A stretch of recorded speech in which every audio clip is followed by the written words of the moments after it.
Bom dia, pessoal. Continuando nossas aulas, essa é sobre acústica e psicoacústica. A acústica é essa parte da física que estuda os sons e é interessante a gente entender alguns conceitos, porque fica mais fácil a gente continuar a disciplina. O primeiro conceito é sobre absorção e reflexão de um som emitido. Quando a gente emite um som, como eu falando agora, esse som vai ser captado, seja pelo nosso ouvido, seja por um microfone como esse aqui. E aí, esse som pode ser captado diretamente, isso quer dizer que ele não bateu em nada, o som vai se propagando e chega diretamente na captação, ou ele pode efetivamente bater e refletir em objetos ou em paredes que estejam no nosso ambiente, e esse som refletido ele torna-se um som indireto. Então, tudo isso que está nesse ambiente e que gera uma certa sonoridade, a gente chama de ambiência, e essa ambiência pode ter vários efeitos. Esses efeitos dependem do tempo de atraso dessas reflexões, da quantidade de reflexões que existem e da filtragem dessas reflexões. O efeito mais conhecido é o de eco, quando tem um atraso significativo. O que a gente quer dizer com isso? Quer dizer que os sons, a gente percebe que eles se repetem. Então, o eco é quando a gente faz um som e o som retorna novamente. Você identifica o som inteiro. Se a gente fala som, som, som, se a gente fizer algo assim, a gente vai identificar que esse som foi captado várias vezes. E aí, normalmente, isso acontece quando você tem ambientes muito, muito grandes, onde o som vai viajar a uma certa velocidade e voltar num espaço de tempo tão grande que você identifica como dois sons diferentes. O nosso ouvido tem um mecanismo que ele junta os sons que estão próximos. Então, quando as paredes não estão tão distantes assim, o som volta, como é o caso dessa parede aqui na frente, o som volta para essa captação num instante muito próximo ao som direto. Então, eu tenho o som emitido aqui, eu tenho o som batendo nessa parede da frente, tenho o som batendo na parede aqui em cima, batendo na parede aqui do lado, batendo no chão, batendo na mesa. E todas essas superfícies e objetos estão refletindo esses sons. Só que ele termina se juntando. E esse som vindo de várias direções e se acumulando, a gente chama de reverberação. A reverberação é o que tipicamente traz uma certa acústica para um lugar. Então, quando a gente vai montar um estúdio, por exemplo, a gente vai se preocupar com isso. No estúdio, é muito normal que a gente queira primar pelos sons diretos, porque você colocar um som indireto artificialmente é razoavelmente fácil, mas você remover vários sons que se acumularam num som só é muito difícil. Então, o que a gente procura fazer nesses ambientes para gravação, como nos estúdios, por exemplo, é colocar uma série de peças que absorvam o som. Então, normalmente materiais porosos, fibrosos, ou que existe espaço entre materiais. Basicamente porque o som não viaja no vácuo.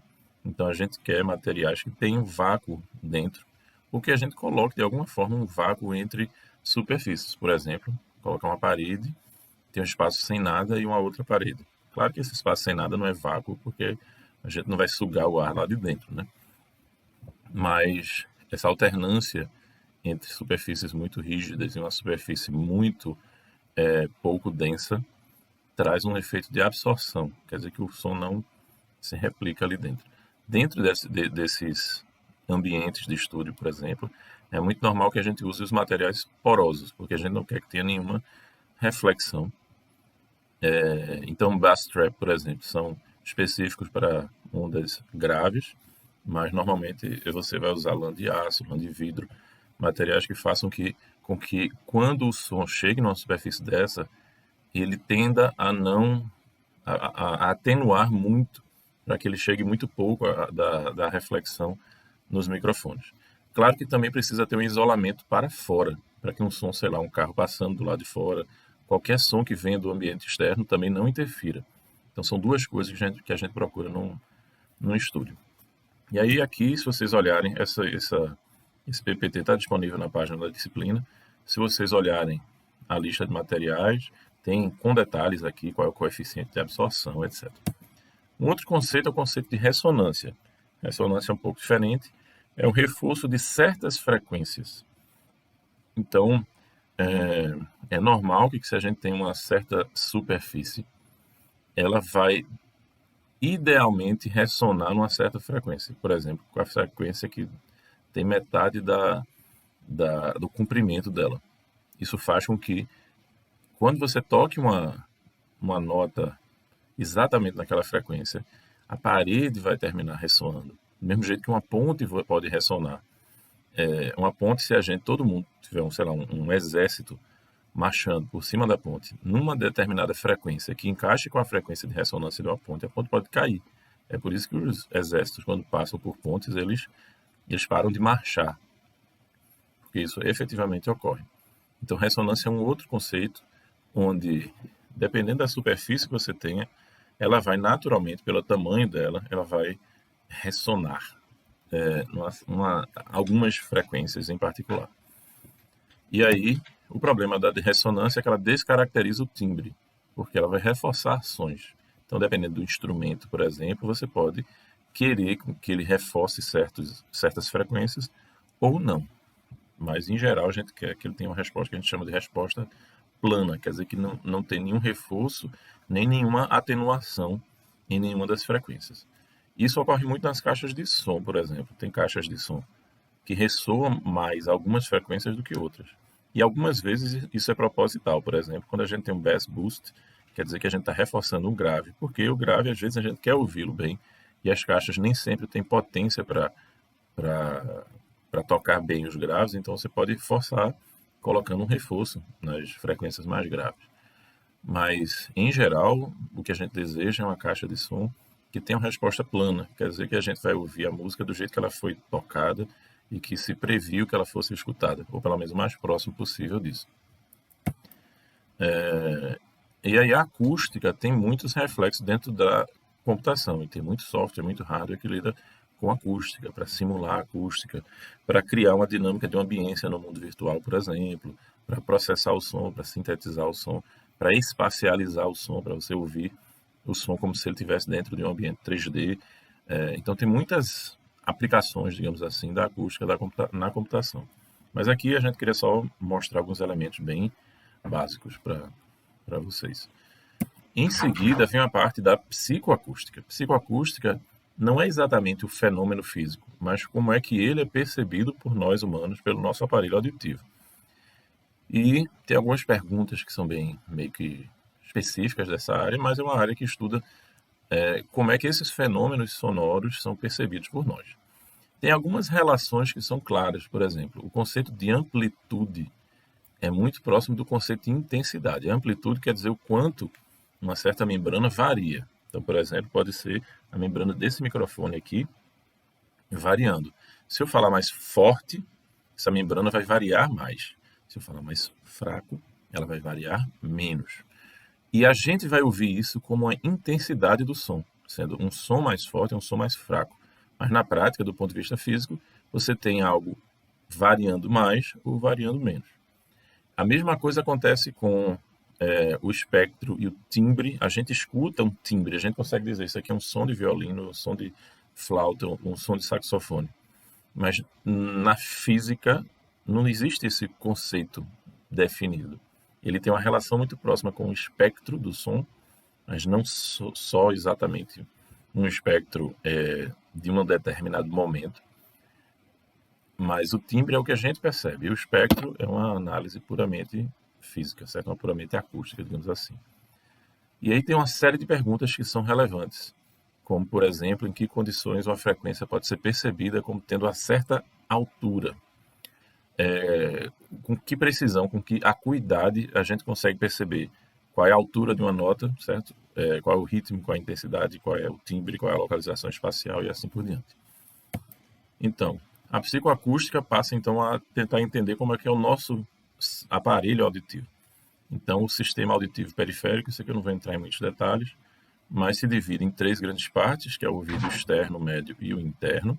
Não vou entrar nesse detalhe, mas o que é importante a gente saber é que, quando a gente fala de volume, por exemplo, o volume da música maior ou menor, a gente está falando tipicamente do que a gente chama de intensidade, que em inglês a gente chama de loudness. Quanto maior o volume, maior a excitação dos cílios. Que cílios são esses?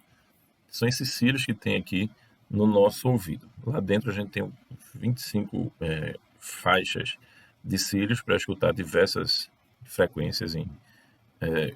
Se especializam, cada gama de cílios dessa se especializa em algumas frequências para captar determinadas frequências. Então, quanto mais esses cílios captarem as vibrações, a gente percebe como um volume maior. Mas tem várias outras coisas que influenciam a percepção de intensidade. E isso aqui é que é uma coisa particularmente interessante. A nossa percepção da variação de intensidade depende da intensidade.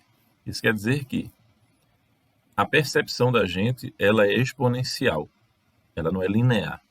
E é por isso que a gente usa uma escala logarítmica, para a gente poder entender, por exemplo, que 90, quando passa para 91, é uma mudança pequena, assim como é de 30 para 31, porque a gente percebe como uma mudança pequena.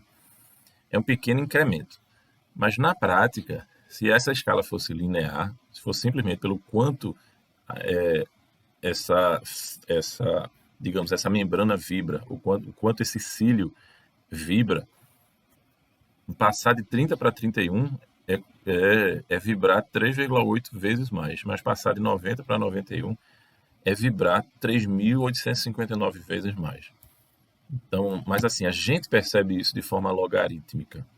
Isso quer dizer que à medida que vai ficando mais forte, ele precisa ser muito mais forte para que a gente perceba alguma diferença. A outra coisa é que essa percepção da intensidade ela depende da frequência que você está ouvindo. Então, a gente ouve extremamente bem naquela faixa entre 2.700 e 3.200 Hz, que talvez seja a faixa do latido desse cachorro aqui, da minha cachorrinha. Por sinal, é uma certa faixa que por alguma razão aí tem, se isso era choro de bebê, se eram animais na selva, se são gravetos quebrando, talvez a gente nunca tenha como saber isso, mas o fato é que o nosso ouvido é extremamente especializado para essa faixa de frequência. E nessa faixa ele pode estar um som como é que chama? Uma amplitude muito baixa e a gente já vai ouvi-lo bem. E em outras coisas, para um som muito grave, por exemplo, ele tem que estar muito, muito forte para que a gente ouça bem. Isso pode ser delimitado pelas chamadas curvas de audibilidade. Essa curva, para a gente entender, do lado aqui embaixo, no eixo horizontal, a gente tem a frequência. No eixo vertical, a gente tem a intensidade do som em decibéis. Essa variação da amplitude que a gente vê no eixo vertical, vocês veem que não é exatamente a variação que a gente percebe. Essas curvas que a gente vê aqui são curvas da audibilidade. Elas mostram o quanto a gente percebe como sendo de um mesmo volume. Então, por exemplo, se a gente pegar esse zero bem no meio aqui, se a gente pegar esse zero que está em 1 kHz, vocês veem que esse zero ele vai se encontrar no 0 dB. Então, em 0 dB, a gente escuta como 0 kHz. Em 1 kHz, a gente tem a escala, digamos assim, como se fosse a escala normal nossa. É uma escala mais ou menos linear, porque você vê que está aqui o 0, 10, o 20, o 30 numa mesma distância. Mas, se a gente pegar o 0, que é o quanto a gente escuta como 0 dB, em 1 kHz, para a gente escutar nessa mesma intensidade a 100 Hz, vocês veem que ele precisa estar mais ou menos 40 dB. Isso quer dizer que é 10 mil vezes, né? 10 mil vezes mais forte. Já quando a gente pega mais ou menos os 3 kHz, a gente não precisa, acho que é quase menos 10 dB para a gente escutar com esse mesmo nível de intensidade. Então, o nosso ouvido ele é particularmente preciso, ele capta super bem essa frequência dos 3 kHz. Já as frequências graves, a gente vê que a gente escuta muito, muito mal. E tem uma coisa aqui quase linear entre os 20 Hz e os 1000 Hz, né, que é essa curva aqui descendente. Isso quer dizer que nessa faixa bem grave de 100 Hz, 200 Hz, você já tem que fazer um som bastante intenso, com bastante amplitude, para que a gente consiga escutar. E essa última curva mais de baixo, que é do do zero de Fons, na verdade, é o que a gente chama de limiar de audibilidade. Isso quer dizer que abaixo disso a gente não escuta. Não quer dizer que não exista som. O som existe, o som está lá, mas a gente não é capaz de percebê-lo. E a gente consegue, nessa nossa medida de percepção do volume, a gente consegue ir aumentando e a gente chega mais ou menos até os 120 Fons. Quando chega nos 120, é o limiar da dor. Acima disso, nosso tímpano estoura e tal. Então, é dentro dessa faixa que a gente escuta. Agora, o que é importante e interessante ver é que essa faixa ela não bate exatamente com a medida da variação de qualquer membrana, seja do nosso ouvido, seja do microfone, certo? E aí a nossa medida perceptiva é o Fon. Mas na prática a gente termina sempre tratando com isso na medida na medida física mesmo, que é os decibéis. Então isso tudo é sobre o volume, certo? A outra percepção que a gente tem, e que também é falha, é a percepção de altura. Se uma coisa é mais grave ou se é mais aguda. E isso tem uma relação direta com o que a gente chama com a frequência na física, certo?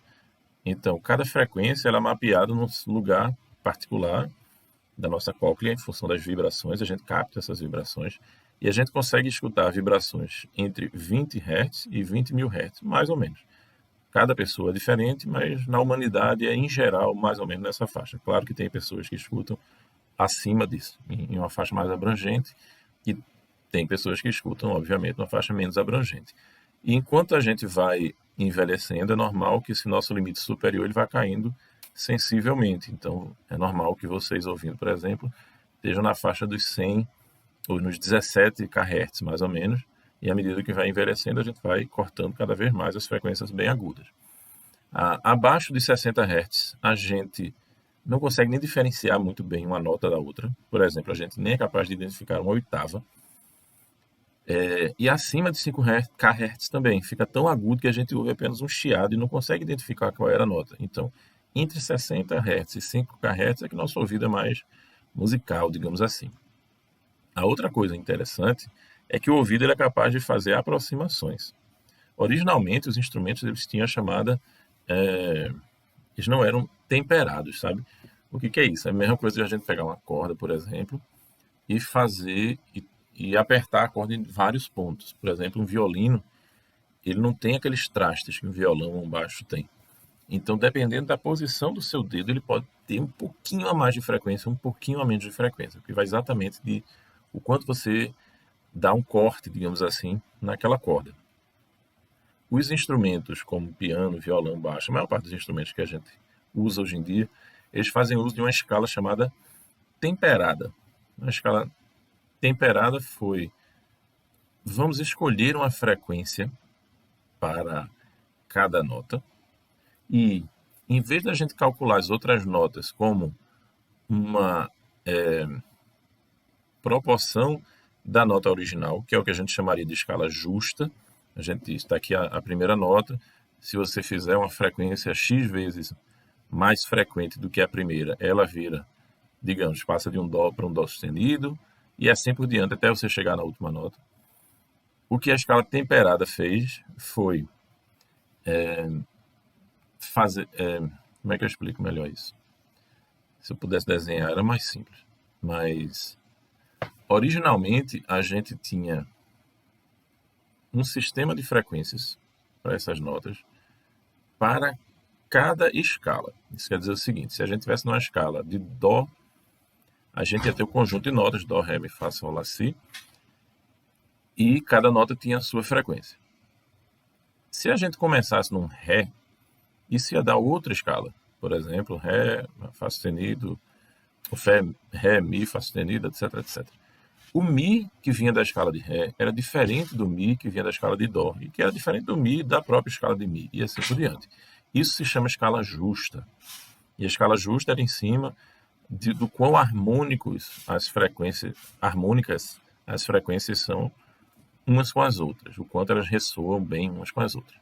E aí o problema disso é que ela trazia escalas que não batiam. O Mi, por exemplo, em cada escala, ele era ligeiramente diferente. E se você tocar um instrumento não temperado, como um violino, por exemplo, ou sei lá, um trombone ou coisa assim, você ainda tem que lidar com isso. Embora seja muito intuitivo no fim das contas, a gente lida com isso no fim das contas. Bom, o fato é que, quando se inventou um instrumento como piano, depois um violão e todos esses, assumiu-se que cada nota tem uma frequência. E prio, seja qual for a escala, ela tem uma frequência. Isso quer dizer que a proporção entre essas notas nem sempre bate exatamente como era previsto originalmente. E o que é muito curioso desse processo é que o nosso ouvido ele foi capaz de fazer essas aproximações. A gente transforma a escala temperada, que está efetivamente sendo tocada, na escala justa. A gente entende a harmonia das coisas, o quanto essas notas estão sendo harmônicas ou não, embora as frequências delas não estejam exatamente ressonando da forma perfeita. E aí, enfim, para isso vale a pena falar um pouco dessa banda crítica, mas eu não vou entrar em detalhes. A questão é que a gente, na nossa percepção, quando frequências estão muito, muito próximas, existe uma banda crítica, a gente tende a fundir essas notas que estão numa frequência muito próxima.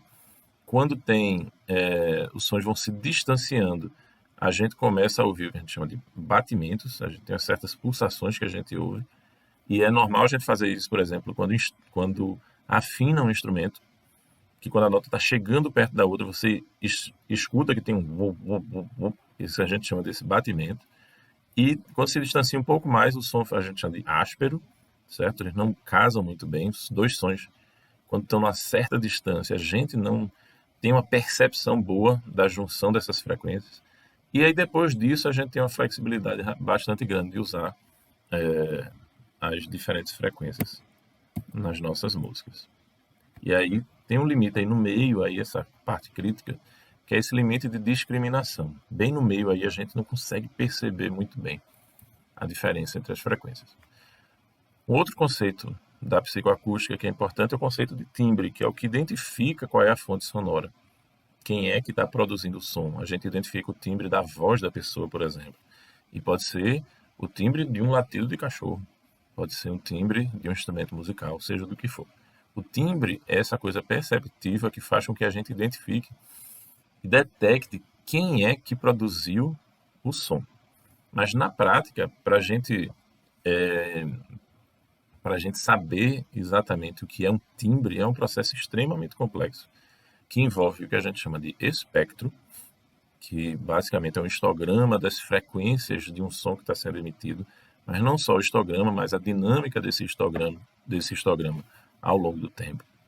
E não é um processo muito trivial, e até hoje não é bem resolvido o que qualifica, o que caracteriza acusticamente um timbre. Bom, outro item importante é o de localização das fontes sonoras. A gente tem dois ouvidos e isso permite que a gente identifique de onde veio o som. A reverberação, obviamente, pode atrapalhar isso, mas normalmente a gente também é capaz de perceber que a gente está num ambiente fechado ou não, que a gente está num ambiente pequeno ou grande. Tudo isso pela nossa estereofonia, certo? E aí, dispositivos como o Home Theater tenta emular esses princípios. Outro conceito é o de duração e de ritmo. Quando a gente escuta sons, e os sons têm uma certa duração. Pode ser até o som da minha fala, pode ser o som de cada fonema que eu uso. Mas a gente vai escutar esses sons com uma determinada duração. A nota é a mesma coisa, mesmo que seja um som bem curto. O que é curioso é que a gente também tem, do mesmo jeito que tem uma integração na frequência, a gente tem uma integração no tempo. Se os sons forem muito, muito próximos, a gente termina escutando ao mesmo tempo. Então, se eu fizer isso aqui, a gente está ouvindo dois sons.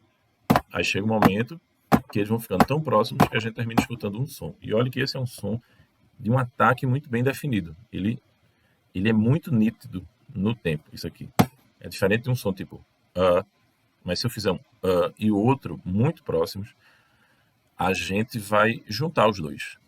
A gente vai ouvir os dois como um único som mais enriquecido. E é justamente isso que faz essa diferença entre o eco e a reverberação. Tem ainda outros aspectos da psicoacústica, porque o nosso ouvido não é perfeito. Então, alguns sons ocultam outros sons. Isso depende de um monte de coisa, inclusive dessa relação entre frequência e volume deles. Então, se a gente escuta um som num volume muito mais baixo do que o outro, numa frequência próxima ainda mais, a gente tende a não escutar outro som. Tem um efeito que é bizarro, que é dos tons subjetivos. Quando a gente dá duas frequências, a gente escuta outras frequências que não estão lá. Então, eu recomendo que vocês olhem tons subjetivos no YouTube para poder identificar, por exemplo, isso daí. Se você der F1 e F2, certo? A frequência 1 e a frequência 2. E vocês podem usar, inclusive, as ferramentas, né? Tipo o Foxdot, por exemplo, para tocar frequências. Você toca a frequência A e a frequência B ao mesmo tempo, a gente também escuta a frequência A menos a frequência B, a frequência 2A menos B, a frequência tanto 2A menos B quanto 2A menos B e assim por diante. A gente ouve várias frequências que não estão ali dentro. Isso é uma coisa muito estranha e é muito perceptível quando a gente escuta dois sons bem agudos. Então, por exemplo, se eu tocar um som a 1000 Hz e outro som a 1200 Hz, vão soar dois sons agudos, mas nosso ouvido vai escutar um terceiro som bem grave junto, de 200 Hz, que não vai estar lá. Então, sugiro que vocês catem um vídeo legal no YouTube sobre isso e até coloquem aqui nos comentários. Enfim, eu não vou entrar em detalhes demais aqui não, porque aí tem vários estudos. Esse estudo aqui, por exemplo, de 1924, mas tem vários estudos sobre essas imperfeições do nosso aparelho auditivo. O que é interessante é ver que algumas soluções computacionais fizeram uso desse tipo de conhecimento. Então, por exemplo, o próprio MP3, ele se beneficia do mascaramento. Já que a gente pode ocultar alguns sons, isso quer dizer que a gente termina não percebendo esses sons. Então, para que eu vou armazenar um som que está sendo ocultado por outro? Então, isso faz parte do processo de codificação do MP3. Bom, basicamente é isso. Acústica e psicoacústica é algo para ser mais curto mesmo. E a gente continua em seguida com a parte de armazenamento.